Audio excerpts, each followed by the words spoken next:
ఈయనే ముందుగానే ఇది ఆత్మహత్య అని చెప్పడం వల్ల మాకు ఆయన మీదే డౌట్ వస్తుంది. ఆయన అట్లీస్ట్ గమ్మునే అని ఉండాలి.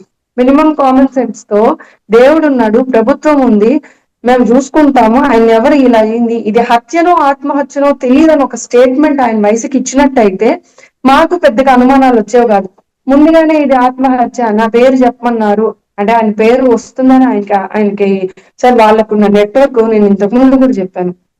భూమన కరుణాకర్ రెడ్డి గారికి ఉన్న నెట్వర్క్ సార్ సామాన్య మానవులకి ఎవరికి ఉండదు. ఎంత పెద్ద పొలిటీషియన్ అయినా ఆయన ఇక్కడ నుంచి సెంట్రల్ లెవెల్ వరకు ఆయన నెట్వర్క్ చాలా ఎక్కువ.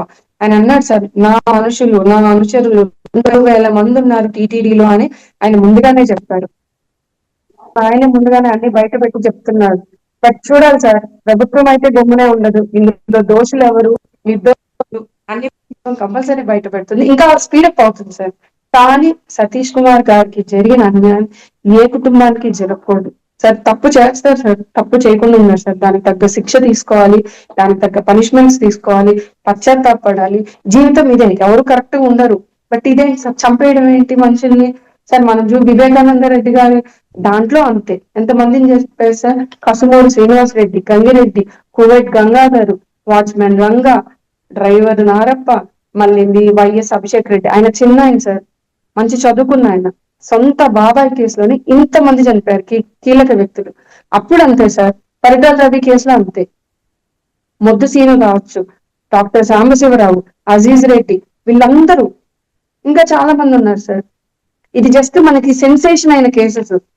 ఇవి రెండు సెన్సేషన్ అవ్వకుండా ఎన్ని హత్యా రాజకీయాలు చేసి ఉంటారు.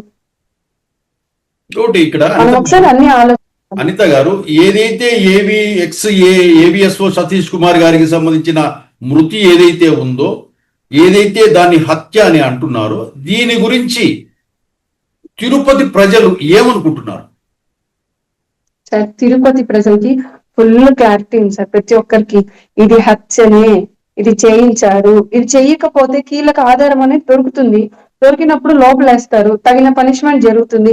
ఆ వ్యక్తి అనే వాడే లేకపోతే కొద్ది రోజులు మాట్లాడుకొని కేసు నీరు గార్చొచ్చు అని అనుకుంటున్నారు సార్.